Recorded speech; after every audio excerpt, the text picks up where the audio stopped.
16 নম্বর প্রশ্নের মধ্যে দেওয়া আছে একটি মোটরসাইকেল 12 লিটার পেট্রোল দিয়ে 300 কিলোমিটার যেতে পারে। 100 কিলোমিটার যাওয়ার জন্য কত লিটার পেট্রোল লাগবে? আমাদেরকে কি করতে হবে? 100 কিলোমিটার যাওয়ার জন্য কত লিটার পেট্রোল লাগবে সেটা কি করতে হবে? নির্ণয় করতে হবে। আমরা এখানে লিখব 300 কিলোমিটার যেতে পারে 12 লিটার পেট্রোল দিয়ে।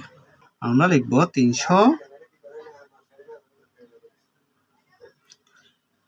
Kilometre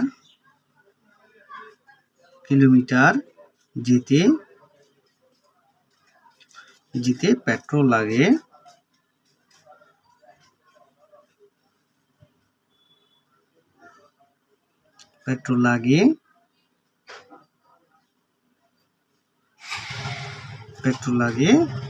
12 litre.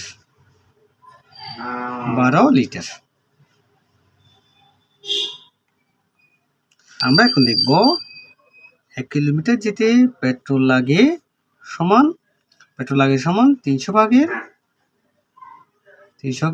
12 লিটার।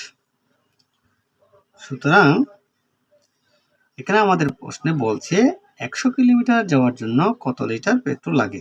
এখন আমরা লিখব 100 কিলোমিটার যেতে পেট্রোল লাগে। আমরা কি করব? সংখ্যাটি গুণ করে দেব। নিচে হচ্ছে 300, উপরে হচ্ছে 12 গুণ 100 লিটার সমান, এখানে হচ্ছে 300। আমরা 100কে কি করব? 100কে 100 দ্বারা ভাগ করব। 300কে 100 দ্বারা ভাগ করলে 300কে 300। 100কে যদি 100 দ্বারা ভাগ করি তাহলে 100কে 100। এখানে নিচে আছে কত? নিচে আছে 3, উপরে আছে কত? উপরে আছে 12। নিচে আছে 3, নিচে লিখব 3, উপরে হচ্ছে 12কে 12। 12কে যদি আমরা 3 দ্বারা ভাগ করি তাহলে 4 লিটার আসবে। 4 লিটার। আমরা লিখব 100 কিলোমিটার যাওয়ার জন্য, সুতরাং 100 কিলোমিটার যাওয়ার জন্য পেট্রোল লাগবে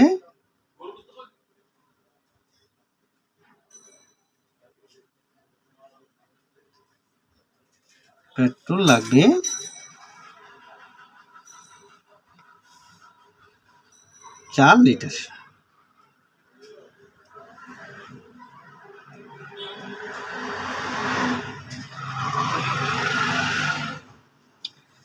তাহলে 100 কিলোমিটার যাওয়ার জন্য পেট্রোল লাগবে কত লিটার? 4 লিটার। উত্তর কত? 4 লিটার।